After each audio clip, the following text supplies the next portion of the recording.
আসসালামু আলাইকুম। কখন বুঝবেন না আপনার এই সম্পর্কটাকে শেষ করে দেওয়া উচিত? মাঝে, মাঝে রিলেশনশিপ আপনার জন্য বোঝা হয়ে দাঁড়ায়। তবুও আপনি রিলেশনশিপ আঁকড়ে ধরে রাখেন। মনে করেন একদিন হয়তো সব ঠিক হয়ে যাবে। কিন্তু সত্যি কি সব কিছু ঠিক হয়? কখন বুঝবেন সম্পর্ক থেকে সরে আসার সময় এসেছে? কিছু বিষয় হিসাব নিকাশ করতে পারেন আপনি। যেমন বিশ্বাস ভেঙে গেছে। সম্পর্কের মূলে থাকে বিশ্বাস। যদি এটা নষ্ট হয়ে যায় তাহলে সম্পর্ককে আর এগিয়ে নেওয়া উচিত হবে না।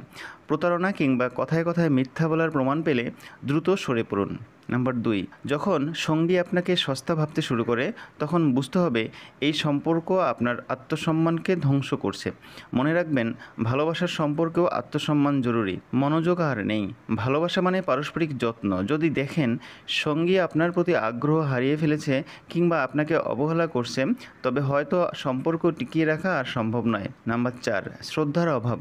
প্রতিটি সম্পর্কের ভিত্তি শুধু ভালোবাসা নয়, শ্রদ্ধাও। যদি সঙ্গী আপনাকে বারবার অপমান করে কিংবা অসম্মান করে, তবে সেটা সম্পর্ক শেষ করার বড় সংকেত। দৈনিক ঝগড়া। যদি প্রতিদিনই কোনো না কোনো বিষয় নিয়ে ঝগড়া হয় এবং সমাধানের চেষ্টা সত্ত্বেও সমস্যা শেষ না হয়, তবে হয়তো সেই সম্পর্ককে আর চালিয়ে নেওয়া ঠিক নয়। নিজেকে ভালোবাসুন, নিজের মানসিক শান্তিকে গুরুত্ব দিন। মাথায় রাখবেন, সম্পর্ক শেষ হওয়ার মানে জীবনের শেষ নয়, বরং এটি এক ধরনের নতুন শুরু। জীবনে আরও সুন্দর কিছু ঘটার সম্ভাবনা তৈরি হয়। জীবন ছোট, এমন সম্পর্ক টেনে নিয়ে চলার কোনো মানে নেই, যা শুধু কষ্ট আর হতাশা উপহার দেয়। যে সম্পর্ক মানসিক কষ্ট দেয়, আপনাকে অসম্মানিত করে, সেটা জীবন থেকে মুছে ফেলুন, তা সে যেই হোক না কেন, বন্ধু, আত্মীয়স্বজন কিংবা খুব কাছের কেউ। আসসালামু আলাইকুম।